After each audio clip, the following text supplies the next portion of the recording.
今日は2021年8月下旬です。釣り場を巡回してきました。ちょっと寄り道が多いので分割しております。スタートは大型埠頭からです。雨の夜ですのであまり見えないですが、ご了承ください。まず中林漁港を目指します。次に亀崎漁港、そして中島港へ。ここまでをパート1とします。パート2は中島港から赤石埠頭へ、次に潮風公園、そして小松島港を巡回します。ディオ小松島店で買い物するので、ここまでをパート2とします。ディオ小松島店から国道55号を使って一気に中浦緑地公園まで、そして小田島港でゴールとします。全体的に雨で見にくいです。あと日付が釣り客がいますのでややごまかしておりますが、8月下旬です。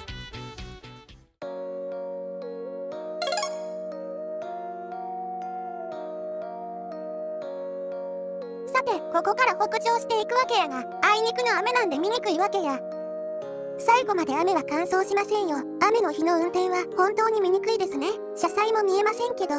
さてここから北上していくわけやが、あいにくの雨なんで見にくいですね。車載も見えませんけど。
疲れ様でした。タチウオの聖地ですがいませんね。